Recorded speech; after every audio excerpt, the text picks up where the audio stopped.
Eu sou o chão que você pisa, o solo firme, a areia fina, a relva macia. Eu sou o ar puro que você respira, o mar cristalino que te abraça, a rede onde você se deita. Eu sou a cachoeira prestes a ser descoberta, a água morna em que você mergulha, o verde que descansa os seus olhos. Eu sou a Amazônia, eu sou o vento no cabelo, o calor no corpo, o arrepio na pele, o brilho no olhar e o sorriso no rosto. Eu sou a vida que você sente correr nas veias, a lembrança que fica para sempre na memória. As aventuras inesquecíveis. Eu sou o samba, o frevo, o axé, o cururu, o carimbó, o cateretê e a dança do boi. Eu sou as margens plácidas, o berço esplêndido, os raios fúlgidos e o lábaro estrelado. Você me conhece um pouco, e se me conhecer melhor, vai reconhecer que eu sou muito mais. Eu sou o seu país. Conheça o Brasil. Ministério do Turismo, Governo Federal.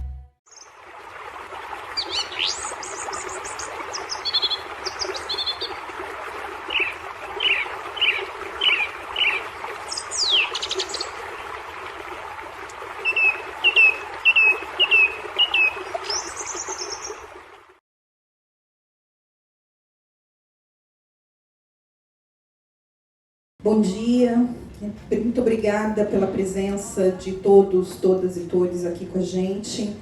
Quero agradecer o convite para participar desse evento, no nome da Leda e da Bruna, em nome de todos, por todos os outros que estão trabalhando aqui para esse evento acontecer.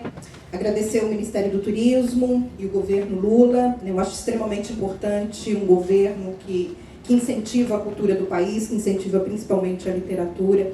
E vou abrir aqui um parênteses para dizer o quanto isso é importante, para contar uma historinha do Lula. O Lula leu Um Defeito de Cor quando ele estava na prisão. Ele disse que recebeu o livro, e quando chegou o livro para ele, ele olhou a grossura, ele disse que brincou, falou, estão achando que é prisão perpétua.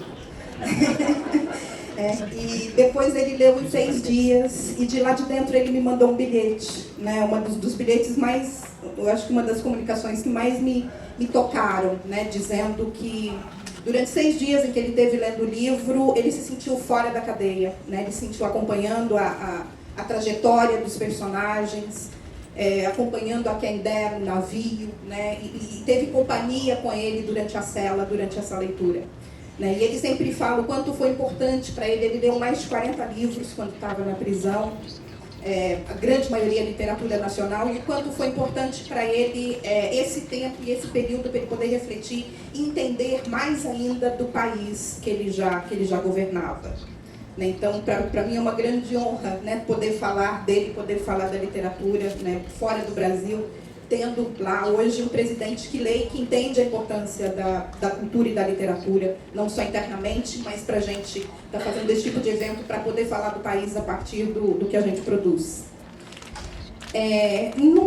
Com certeza eu não imaginava. É um prazer estar aqui conversando com a Eliana também, amiga, de quem eu sou fã, leitora, então eu acho que vai ser uma troca de comadres aqui, com certeza eu não imaginava. Eu acho que quando a gente escreve, a gente tem um motivo que é muito nosso, para escrever. Então, O Defeito de Cor, para mim, é um livro que a Toni Morrison fala que ela é beloved, uma das obras dela, é uma obra, é um livro que ela queria ter lido, não encontrou e ela escreveu. E eu acho que O Defeito de Cor, para mim, é isso também. É um livro que eu queria ter lido e não encontrei, então fui atrás da pesquisa e a pesquisa acabou virando um livro. Porque é um livro que me ajudou a me entender como mulher negra no Brasil, principalmente uma mulher negra de pele mais clara. Isso é uma discussão no Brasil agora, não vou nem entrar muito por aí, porque...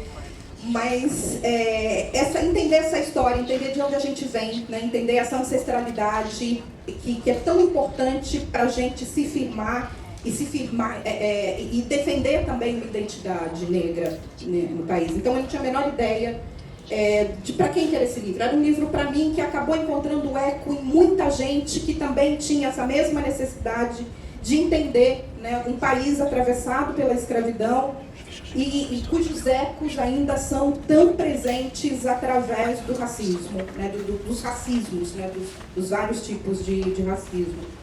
E o título surgiu, o título Um Defeito de Cor, ele vem de uma lei colonial brasileira que dizia que as pessoas negras, para ocuparem cargos de chefia na igreja, na administração da colônia, ou no exército, enfim, elas tinham que escrever para o imperador pedindo dispensa do defeito de cor. Né? Ou seja, elas tinham que mandar essa carta dizendo que tinha uma boa índole, que eu não sei há quantas gerações ela podia comprovar que era uma boa pessoa, né? E pedindo que o imperador a desculpasse, né, de ser negra. Ou seja, eu tinha que abrir mão, né, de serem negras, do defeito de serem negras, né, serem perdoadas por esse defeito de serem negras para poder ocupar esses cargos. E principalmente muitos artistas no Brasil, muitos músicos no Brasil pediram essa licença, né? Um deles, o mais famoso, talvez seja o padre José Maurício Nunes Garcia, um compositor maravilhoso. Né? Dizem que se tivesse nascido na Europa, com certeza estaria aí sendo consagrado, né, como um dos grandes compositores clássicos do período. Né? E ele teve que pedir dispensa do defeito de cor para ser o músico-chefe da igreja, do capelão de Vila Rica. Né? E aí, como ele, muitos outros também pediram. E o título surgiu já depois do livro escrito. Eu estava procurando, tentando entender ali, né, ou seja, um título que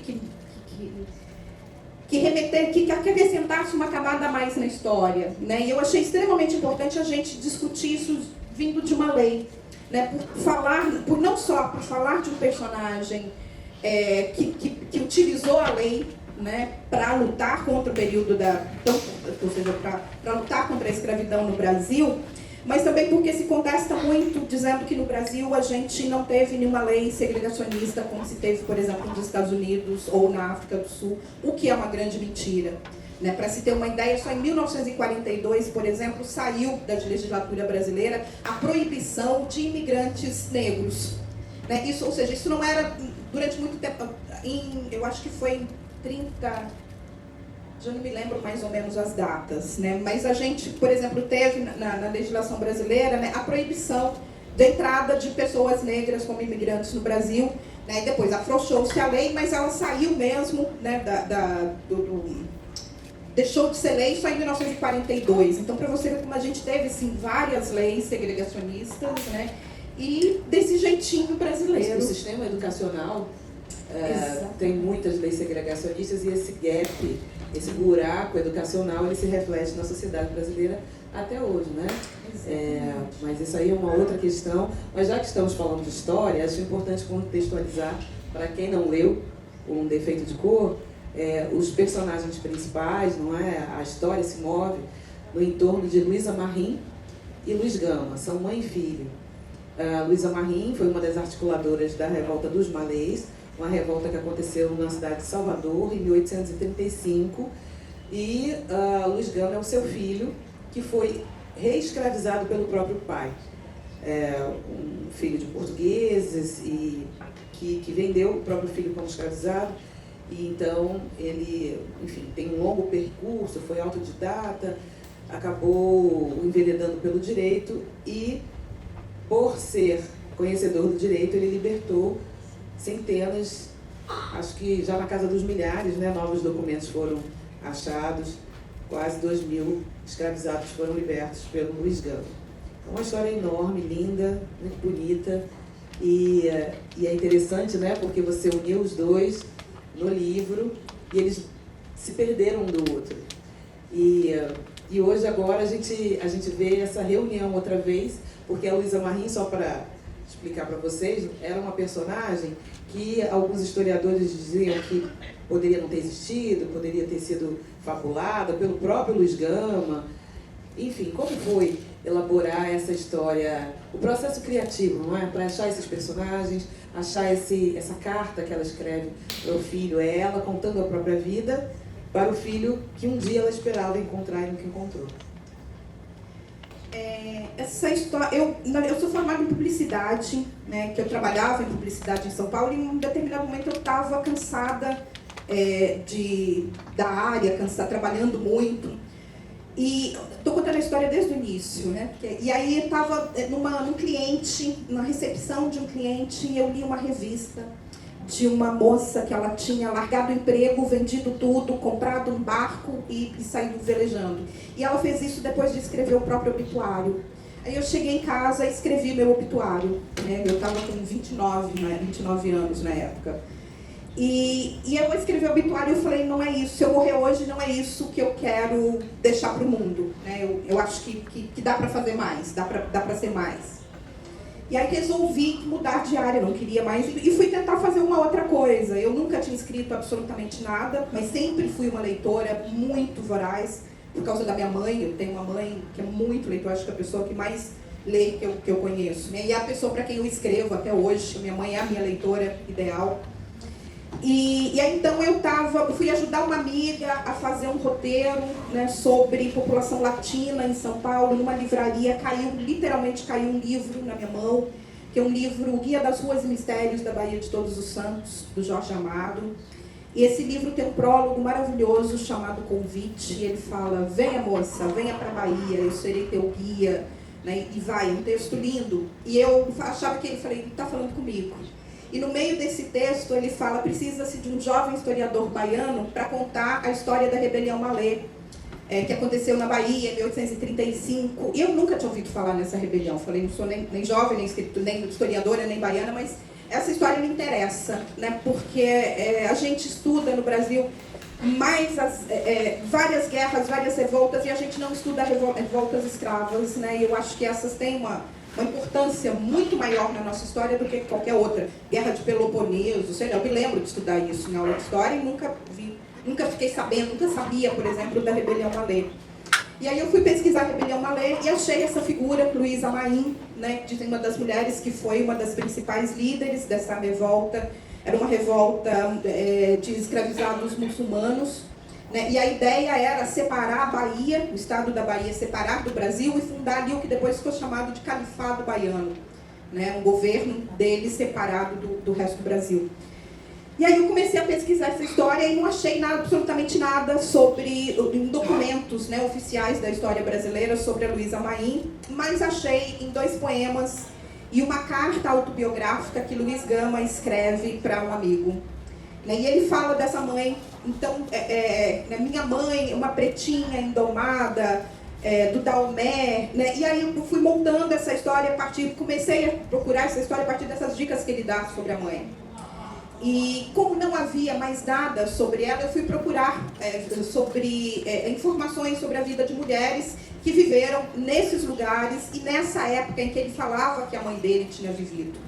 Então, a personagem, né, a principal, a Kendé, né, que eu coloco como Luísa Maim no livro, né, ela é uma grande coxa de retalho de existência do que eu acredito que sejam pelo menos 300 mulheres, né, que viveram nesse momento e nessa época, né, que a Luísa Maim poderia ter vivido.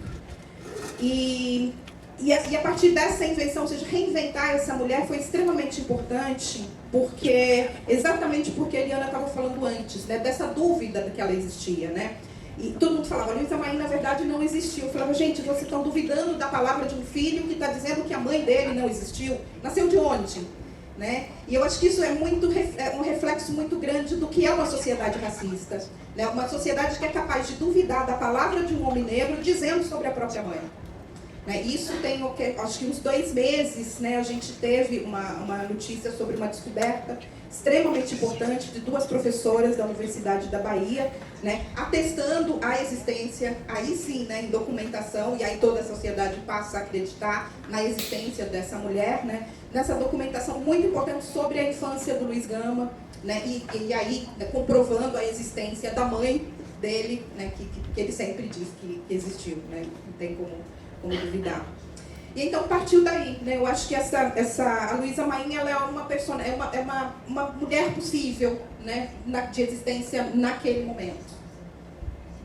Você citou a Toni Morrison e tem uma coisa na literatura da Toni Morrison que é a coxa de retalhos. Aliás, na literatura afrodiaspórica, né? Porque são histórias muito apagadas, fragmentadas, desacreditadas. Então, é como se as pessoas pegassem fragmentos dessa história e fossem costurando uma enorme colcha de retalhos. Eu vi uma foto muito bonita da Tony com umas jovens que fizeram uma colcha de retalhos, porque chama literatura quiltada, do quilt, né, da colcha de retalhos. Estamos aqui na Europa, na França, uma parte importantíssima dessa enorme colcha de retalhos, mas como você vê essa construção, ou seja, ao longo desses 20 anos, muita coisa mudou no mundo, obviamente, mas principalmente na literatura. A literatura tem outros atores atuando, como autores, como agentes culturais. Como você tem visto isso no Brasil especificamente, que é o teu porto seguro, a tua origem, essa chegada massiva de tantas pessoas negras, indígenas, escrevendo tantas histórias? Eu acho que no Brasil a literatura é uma das áreas mais elitistas, né? Primeiro porque era uma grande panelinha, né, onde só se publicava a partir do momento que você já conhecesse alguém dentro de uma editora que te indicasse, né? Então era quase uma relação ali entre amigos, né? E acabavam publicando, eram homens brancos do Sudeste, né, que se indicavam e se elogiavam nos jornais e que se convidavam para eventos literários, né, se votavam para ganhar os prêmios, né, então era muito difícil entrar ali. E a partir do momento eu acho que esgotou, né, eles não tinham mais história, ou seja, você lia era como se tivesse lido todos eles, né, as mesmas histórias a partir dos mesmos pontos de vista, a partir dos mesmos interesses. E eu acho que essa literatura que a gente traz, né, ela veio para chacoalhar um pouco esse mercado, né, para mostrar o que faltava ali de diversidade, o que faltava ali até de interesse por parte de leitores, né? Um dos grandes mitos que eu acho que o que a gente faz ajudou a quebrar, né, é que no Brasil não teria leitores para o tipo de histórias que a gente conta. E eu acho que você, eu, Conceição, né, um monte de gente que vem produzindo literatura, ou seja, histórias negras ou literatura negra, enfim, como quiser chamar no Brasil, a gente conseguiu meio que provar que não, né? As pessoas estão ávidas para ler essas histórias que contam a história do Brasil a partir de um outro ponto de vista, né? Eu digo que o Defeito de Cor ele não é a história da escravidão, né? Não é a história de uma mulher, ele é a história do Brasil contada a partir do ponto de vista de uma mulher escravizada e depois liberta, né? E eu acho que isso faz toda a diferença. A gente disputar esse lugar de narrativa que sempre tentou nos alijar, né? E a partir daí o livro ele vem alcançando um sucesso que realmente eu não imaginava. Ele está indo hoje para a 47ª edição, né? Mais de 250 mil exemplares vendidos, um livro extremamente caro. Né? É um livro que eu acho que assusta muita gente quando vê pelo tamanho dele. Né? E eu acho que esse sucesso é exatamente isso. A gente queria entender essa história, né? A gente queria saber essa história, a gente queria se ver refletido, né? Poder participar, como se estivesse contando ali também um pouquinho dessa história. Né? E aí vem outros números assim, que são extremamente impactantes também. Né? Eu fui a 8ª mulher negra a publicar um romance no Brasil. A primeira foi a Maria Firmina dos Reis, em 1853, com o romance Úrsula. E aí, de 1853 até 2006, quando o Defeito de Cor saiu, só mais 6 mulheres negras tinham publicado romances. Eu fui a 11ª, eu acho. Nessa fila, eu fui a 11ª. É um horror, né? A gente poder falar isso, né? A gente ter que falar isso, né? Gente, o Brasil... Bom, só para contextualizar vocês do que acontece com a nossa publicação, né? O Brasil ele foi... A coroa portuguesa impedia a publicação de qualquer coisa no Brasil até 1800 e alguma coisa. 1808, a imprensa régia foi inaugurada ali no Rio de Janeiro, ali no Largo do Paço, ali no Rio de Janeiro, passeio público, a imprensa régia, o jornal Gazeta do Rio de Janeiro. Foi uma das primeiras coisas impressas no Brasil, ou seja, a gente tem a chegada dos portugueses no Brasil em 1500, são 300 anos sem publicar nada em solo brasileiro. Ou seja, só para a gente entender o quanto 3 séculos sem publicar nada num país, o peso que isso tem. E aí, a partir de 1808, quando começa a publicação, mesmo assim, censurada pela coroa, não era qualquer coisa, não era um defeito de cor que se podia publicar, né? Não era qualquer coisa. Então, ou seja, ainda tem uma longa estrada de censura e tal, e aí veio República, Ana Maria VIII apenas a publicar, a Helena 11ª. Então, é um pouco estão isso, vendo né? aqui as pioneiras da literatura romancesca no Brasil. Muita gente, logicamente, escreveu, mas tinha muita coisa na gaveta. E aí, Ana, a gente vai para uma outra questão, não é? Que é, falei essa história toda, um pouco para contar também sobre educação. A gente tem hoje uma política de cotas na universidade. E a partir do momento em que as pessoas jovens, negros, enfim, com outras origens, entraram na universidade, também demandou. Você acha que isso influenciou na produção desse conteúdo? Muito, né? Eu me lembro, por exemplo, assim que o livro saiu, coisa de 2 meses ou 3 meses depois, já tinha um monte, eram principalmente mulheres negras, né, recém-entradas na universidade, que me procuraram porque queriam fazer o TCC ou as teses, né, sobre o defeito de cor. E foi muito difícil para algumas delas, em algumas universidades, porque elas chegavam para o livro, para os orientadores, né, e eles disseram: eu não sei trabalhar com esse livro, eu não tenho competência técnica, eu não tenho conhecimento técnico para trabalhar com essa literatura. Vamos trabalhar com outra coisa, que é o que eu conheço? Então, elas estavam ali contestando, né, uma universidade que sempre foi branca e sempre trabalhou com os mesmos autores, né, geralmente com teóricos europeus, né, e é uma teoria que não dá conta do que a gente faz, né, não tem como. Tem que entender outros teóricos, né, a partir da África, a partir do Caribe, né, e a partir da América Latina, para entender o que a gente faz. Ou seja, para dar conta do corpo teórico para isso, tem que mudar também. Então, era terrível. Então, muitas vezes eu lembro que eu fiz a cadeira, elas me ligavam, quer dizer, me escreviam na época e falavam: olha, eu estou em tal universidade, eu quero trabalhar com o teu livro, mas a minha orientadora não quer me orientar, o que eu faço? Falava: olha, eu sei de uma orientadora na Universidade do Pará que está aceitando. Então, muita gente acabou saindo, né, trocando de universidades para poder trabalhar com livro. Né? E agora, eu acho que a gente já está nessa 3ª geração, porque aí essas orientandas se formaram, né, e passaram a orientar outras que queriam também trabalhar com os livros que a gente está trabalhando. E hoje eu já sei de 3ª geração. Né? E isso, assim, eu acho que 90% são mulheres negras, né, que estavam realmente esperando, né? E é importante isso para a gente entender o quanto que isso muda a estrutura dos lugares. Né?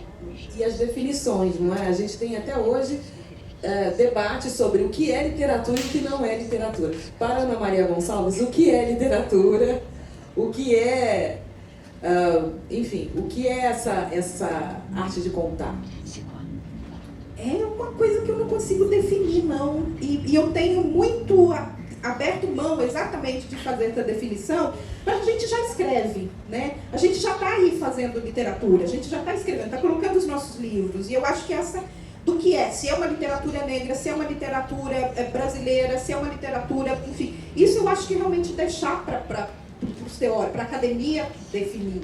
Né? Mas o que eu quero, acho que a gente disputar espaço de uma história universal, né? De uma literatura universal. Né?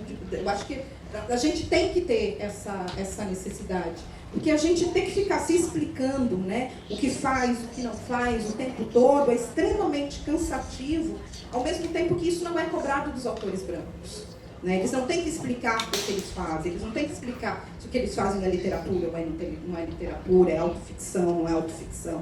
Estão ali divulgando o trabalho, estão vendendo os livros do que a gente vive, né? Enquanto a gente tem que ficar se explicando, né? Ou tentando se entender dentro de um mercado. Né? Então eu tenho cada vez mais aberto mão disso. O que eu estou fazendo é isso. Né? Eu chamo isso de literatura. Como o mercado está entendendo, não é mais comigo. Né? Eu acho mais também é extremamente importante, né, dizer: eu sou uma mulher negra fazendo literatura, porque eu acho que essa minha existência atravessa e cerca, né, a temática que me interessa, né, o tipo de história que eu quero contar, né, mas não é só isso que me define. Excelente. E aí o livro extrapolou as bordas do livro, ou seja, temos escola de samba, temos, durante muito tempo, se roteirizou um defeito de cor, embora não tenha ido ao ar, mas houve a tentativa, está havendo a tentativa de levá-lo para as telas. E a escola de samba, eu acho que temos aí um trechinho da... Vocês sabem que é a escola de samba no Rio de Janeiro, sabe? É aquela ópera incrível, em movimento, no mês de fevereiro, que toma a Avenida Marquês de Sapucaí com um tema, um enredo e muitas alas, contando uma história. E um defeito de cor foi tema da Portela, das mais tradicionais escolas do Rio de Janeiro, em 2024. Acho que temos um trecho aqui para a gente ver.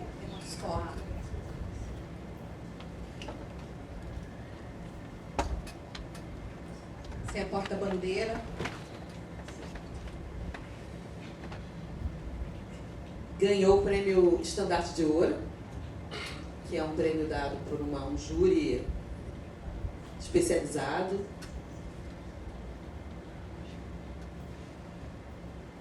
Pena. Sou eu. Não, não, peraí. Não sou essa, não. A Thaís Araújo, é o livro.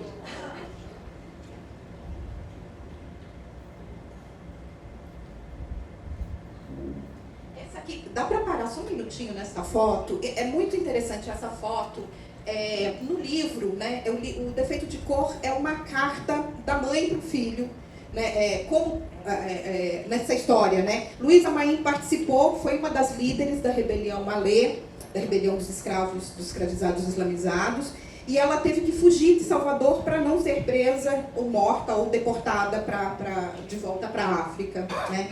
E nisso ela deixa o filho, Luiz Gama, com o pai, que era um português, e ela tem que sair de Salvador durante um determinado momento. E quando ela retorna, né, o pai vendeu o filho para pagar uma dívida de jogo, né? Então a vida inteira dela, ela passa procurando esse filho, né, rodando o Brasil inteiro, porque aí ele foi vendido de Salvador, ele passou por Campinas, São Paulo, Santos, Rio de Janeiro, né, e voltou para São Paulo, onde ele foi trabalhar numa pensão onde moravam alunos da Escola de Direito de São Francisco.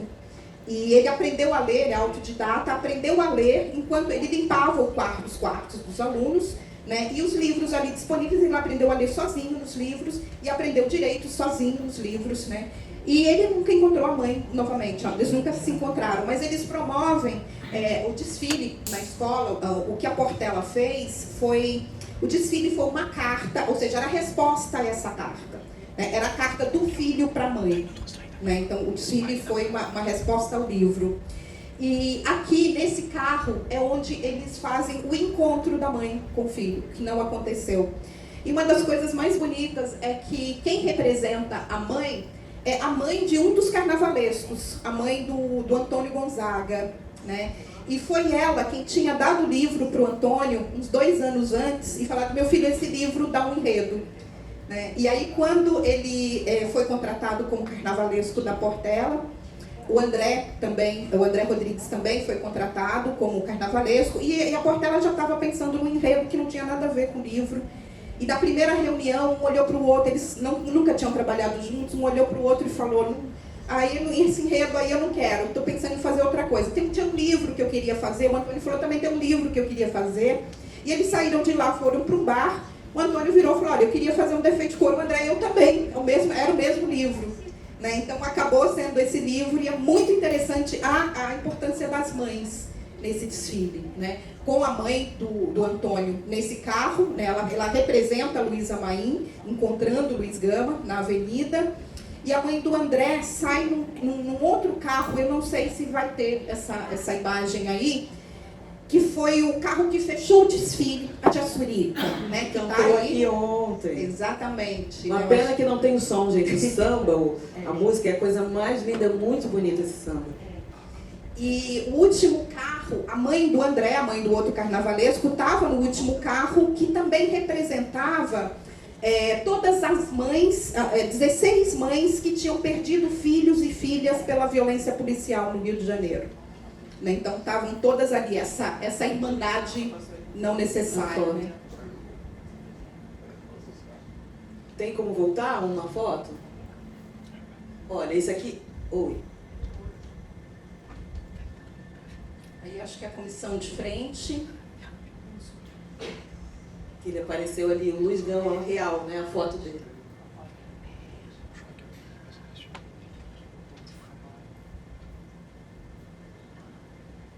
Jassurica.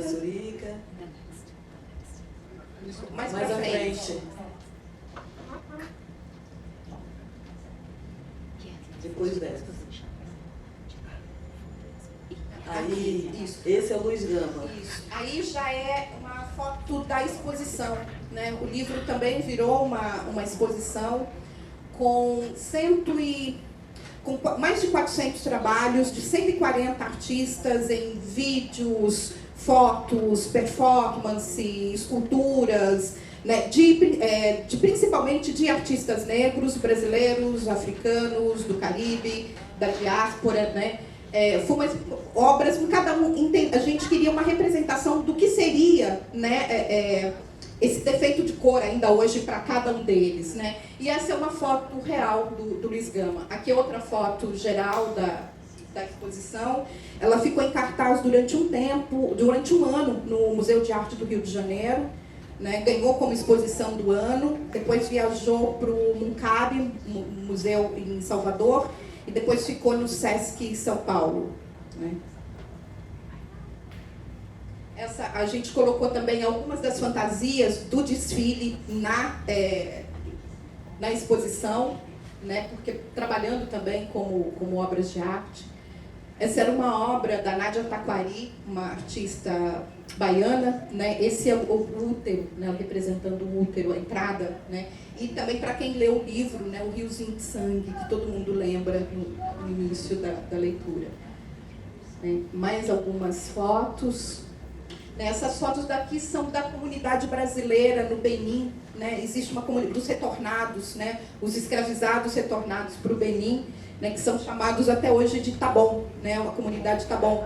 Era exatamente porque perguntavam para eles, né? Como é que vocês estão? Ele tá tudo bom, tá bom, tá bom. Então acabou ficando, né? Os Tabons, né? Ou os Agudás.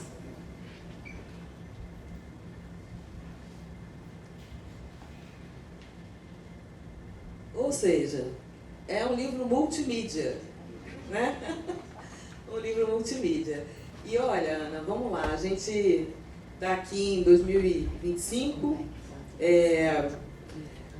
ainda com muitas questões, né? Com o mundo convulsionado Eu me lembro, eu tenho um amigo arquiteto e ele fez restaurou o túmulo do Luiz Gama em São Paulo.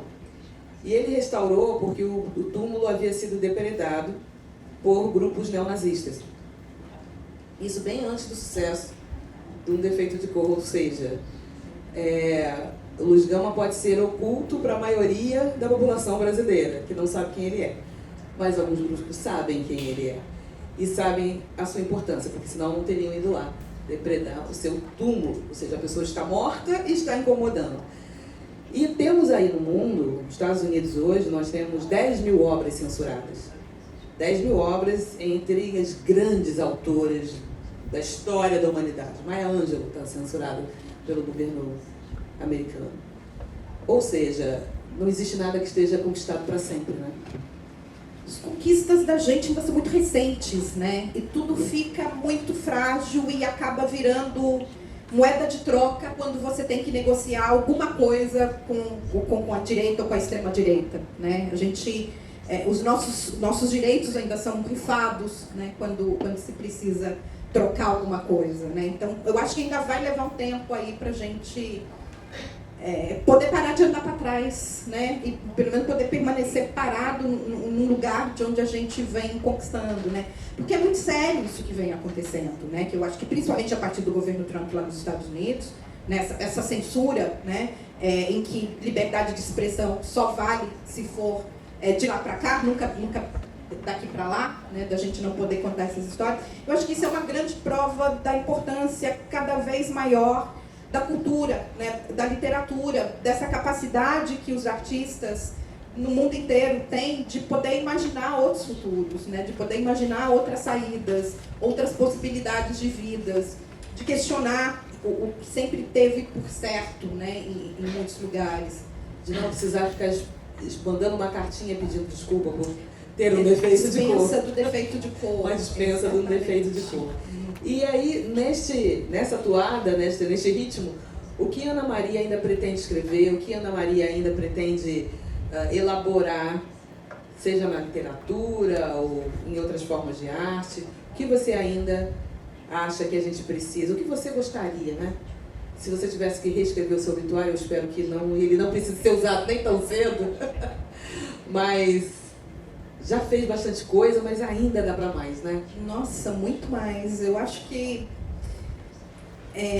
tem muitas histórias ainda pra gente contar, né? E eu vou contando as histórias que me atravessam. Assim, foi muito difícil depois do Defeito de Cor. Eu acho que a visibilidade que ele ganhou, eu fiquei bem travada durante, eu acho que 7 anos depois dele.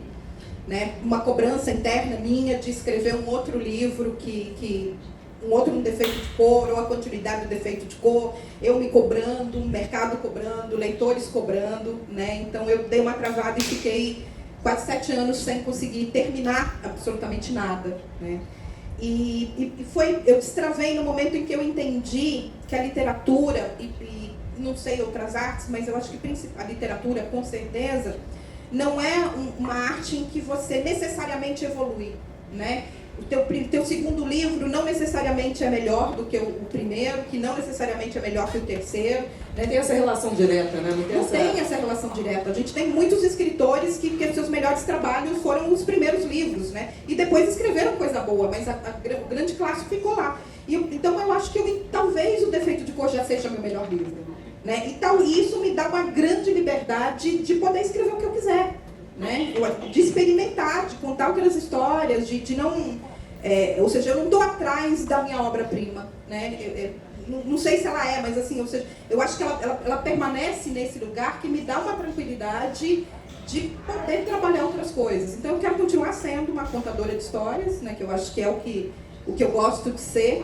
Né? E aí não só a partir da literatura, né? Eu fui escrever teatro, né, para dar uma destravada, então escrevi 2 peças, escrevi uma ópera, escrevi 2 roteiros de filme, agora eu estou trabalhando com roteiro de séries, né? E estou trabalhando com, eu acho que vão sair outros livros também, porque eu escrevo várias coisas ao mesmo tempo. Outra coisa também que esse bloqueio, né, me trouxe foi como é que eu saio disso? Né? Então eu saio disso escrevendo 3, 4 coisas, às vezes 5 ao mesmo tempo. Aí trava uma, eu passo para outra, às vezes aquela lá fica 6 meses, 1 ano, 4 anos parada, até que vem algo que faz com que ela pegue. Né? Então eu estou terminando várias coisas agora, eu acho que o ano que vem deve sair uns 2 ou 3 livros. Né? E aí não só ficção, porque algo que mexeu muito comigo também durante a pandemia, né, foi a menopausa, né, que é algo que não se fala, né? Não se falava, pelo menos minha mãe nunca falou comigo, né? Sobre e aí então eu estou escrevendo sobre o meu processo de menopausa também, né? E aí quando eu falo um monte de mulheres, nossa, eu também quero passar, ou seja, é um assunto que está interessando aí, né? Então acho que vão sair mais algumas coisas e eu queria ter tempo, né? Para poder escrever todas as histórias que eu acho que ainda me tocam, que mexem comigo. Cara, isso é incrível, né? Porque é isso, a gente vive numa lógica capitalista de produção eterna, né? Você tem que estar dando alguma coisa útil e produtiva e rentável e genial o tempo todo. E essa cobrança pela genialidade é algo adoecedor, né? Enfim. Pela autodivulgação, né, que a gente tem que fazer, assim, a gente é obrigado cada vez mais, né, tá na mídia, tá divulgando, que é uma coisa que eu luto muito, eu defendo meu tempo, assim, com unhas e dentes, né, eu não tenho WhatsApp, eu não tenho rede social, porque exatamente eu quero meu tempo, eu quero poder fazer as coisas no meu tempo, no tempo das histórias, né, e talvez eu seja a última geração que consegue fazer isso. Daqui pra frente não tem mais, não dá. Você é a última pessoa que consegue fazer. Você não tá entendendo, não é a última geração. Você é a última pessoa que consegue fazer isso. Quem me dera ser Ana Maria Gonçalves. Manda SMS, e-mail. Manda um sinal de fumaça, né? Mas olha, e aí vem um outro marco importante, que é a Academia Brasileira de Letras. A Academia Brasileira de Letras é uma instituição centenária. Baseada na Academia Francesa de Letras. Inclusive o prédio onde ela funciona foi um presente da França ao Brasil. Chama Petit Trianon. Petit Trianon, très chic. E, bom, majoritariamente masculina e branca. Machado de Assis, que foi seu primeiro presidente, era um homem negro, mas ele, por gerações, foi conhecido. O Machado de Assis, ele tem o seguinte fato curioso sobre ele, né? A certidão de nascimento dele é negra, a certidão de óbito ele está branco. O que aconteceu neste meio tempo? Um defeito de cor. Um defeito de cor operou e ele nasceu preto e morreu branco. Então, nós, né, crescemos com a imagem do Machado de Assis como um barão do café. Eu tenho uma nota de dinheiro lá em casa antiga, em que era o Machado de Assis, e ele com aquele óculos, o piscenê, assim, aquele óculos, um barão do café branco. Ele foi resgatado na sua negritude de nascimento muito recentemente. E uma mulher, quantas mulheres são? Eu sou a 13ª mulher. Nenhuma mulher indígena, nenhuma mulher negra. Ana Maria será a primeira mulher negra na Academia Brasileira de Letras. Acho que ela merece uma salva de palmas.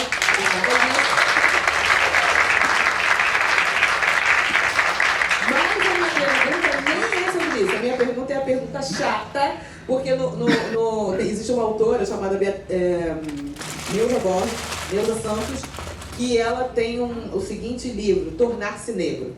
Que no Brasil a gente precisa se tornar negro, porque a negritude ela é negada, não só no Brasil, né? Mas vamos falar do Brasil, porque aqui o tema é Brasil. Tornar-se negro, você é treinado a negar a sua negritude, pedir a licença para a liberação do seu defeito de cor o tempo inteiro. Mesmo que você nasça com o seu tom de pele mais escuro possível, há uma necessidade de desafricanização. E as pessoas negras com tom de pele mais claro têm isso infinitamente mais aflorado ao longo da vida, e esse tornar-se negro é um caminho enorme. Como foi esse caminho para você, desse reconhecimento? Em que momento você disse, eu sou uma mulher negra, e sentou nesse lugar e pronto? E aí ninguém vai mais questionar o meu pertencimento e a minha autodefinição, enfim. Eu venho dessa família mestiça, né, como grande parte da família brasileira. Minha mãe é negra, meu pai é branco. E minha família tem todos os tons de pele possíveis, né, desde o loirinho de olho azul ao negro retinto. Né? E é algo que a gente não falava na família, né? Não se discutia racismo, não se falava família católica do interior de Minas Gerais, né? É uma cidade pequena. Eu acho que talvez isso tenha algo, porque todo mundo conhecia a minha família, conhecia meus avós, né? Então era algo que não era discutido ali.